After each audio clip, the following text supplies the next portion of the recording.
Yeah, welcome to the video presentation of Tutorial 7 and Group E. My name is Thomas Huang and my colleagues are Joren Kruit and Rob Nijmeijer. And our main question handles about what influences international joint venture success. So I'm gonna tell you something about the resource-based view and organizational theory. The classical theory of Porter explains that the resource-based view is that specific resources can be advantages for companies. For instance, because of economics of scale and the economics of scope. But Barnier extended this idea that firms create specific competitive advantages by exploiting their resources and capabilities that are valuable, raw, inimitable, and hard to substitute. What Barney also mentions is that resources cannot be transferred entirely from one organization to another, since the most resources are too firm specific, but my colleagues will provide you a different perspective of this theory. Organizational learning, defined by Chris R. Gearis, is that organization learning is a process of creating, retaining, and transferring knowledge within an organization. An organization improves over time and it gains knowledge, it gains experiences. That these experiences create firm-specific knowledge, and learning happens all over the organization activities, but in different speeds. The main goal of the organizational learning is successfully to adapt to changing environments. Thank you. I will just continue this presentation by presenting the other paper. It's about the partner selection in emerging and developed market context. This paper applies two different views to explain partner selection and its influence on alliance success. They use the previous research-based view and organizational learning theory. As stated in the paper, firms have to search for strategic alliance partners with complementing resources that they can leverage to create a competitive advantage. To leverage those complementary resources, the firm first needs to learn those resources. This is where organizational learning comes in. They state that firms need absorptive capacity to learn capabilities from their partners. So this paper argues that partner selection with the research-based view and organizational learning enhances the alliance's success. So this paper is mainly about selecting the right partner. This partner needs to possess complementary resources and organizational learning opportunities to enhance firm capabilities. The problem is that firms in developed markets and firms in emerging markets have often contrasting strategic orientations. They are looking for different kinds of resources and learning opportunities in the other firm. Developed markets firms need local market knowledge, unique competences, and a way to access foreign markets. This is contrasting to the emerging market firms who need equity capital, the willingness from the other party to share expertise, and need reputation.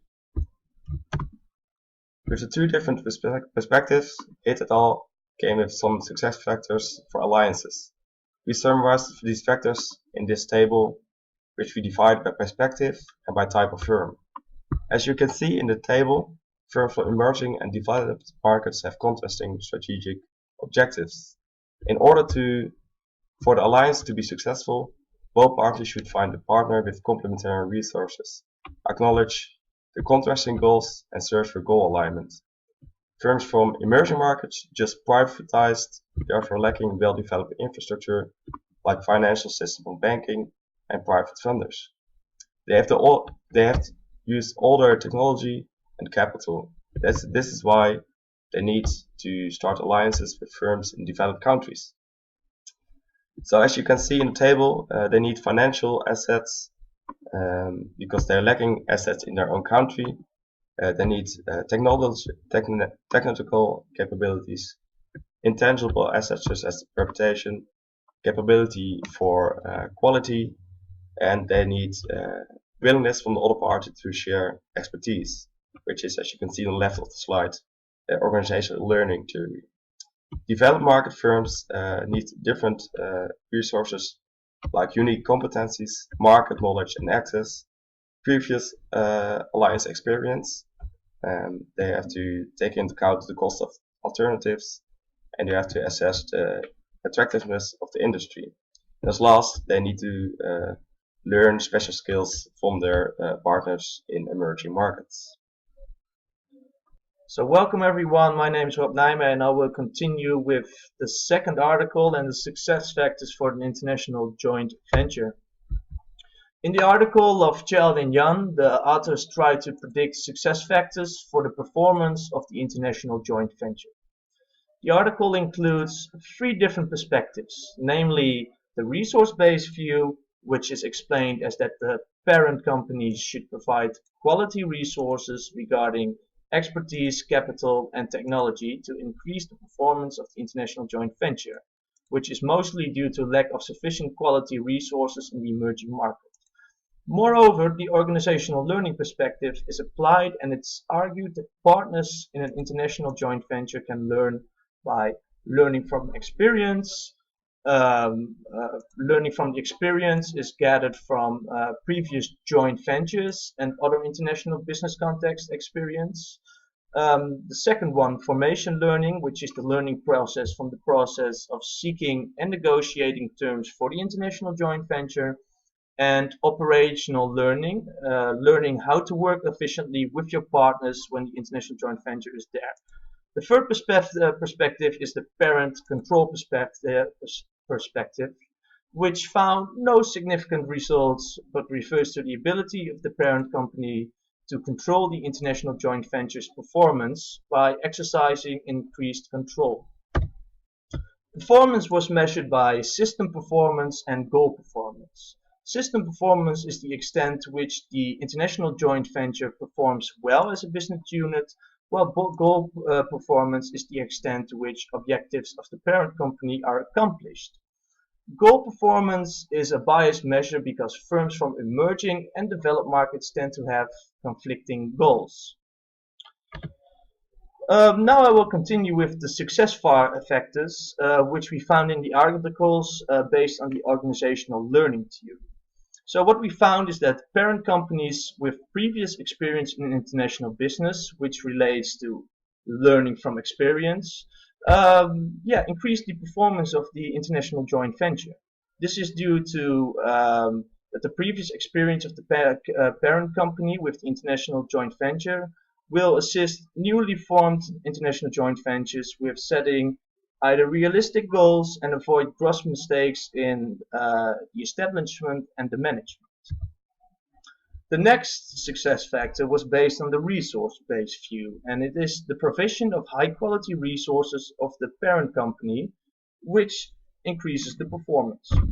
So, quality resources increase performance to foreign capital investments, to form new production facilities, to avoid the inclusion of the inefficient production facilities of the firm in the emerging market. Because in the emerging market they have production facilities which are kind of bottlenecked, or they do not require the quality that we have in the Western countries. So therefore you try to avoid the inclusion of these parts. The next success factor was also based on the resource-based view, and it says the international joint venture performance increases when the parent company is the supplier of the joint venture and acquire the output. So, reasoning that as external transactions in China can form high uncertainty, this will be reduced by working with known and trustworthy networks of the parent company. So, the international joint venture is not dependent on external parties from the emerging country, but rather uses its own connections to set up a supply network, and it buys the products that are provided by the international joint venture. So to answer the final question, what influenced international joint venture success? We combined the arguments from the 2 articles, and the first one is selecting partners with complementary resources, and understand the goals from both companies, which is based on the theory of the resource-based view and the organizational learning theory. The second one is parent companies with previous experience in international business, which is subtracted from the organizational learning theory. The third one is the provision of the high quality resources of the parent companies, which was subtracted from the resource-based view. And the international joint venture's performance increases when the parent company is the supplier of the joint venture and acquire the output, which we deducted also from the resource-based view. And this was our presentation. This was a summary of the success factors of the international joint venture. Any questions?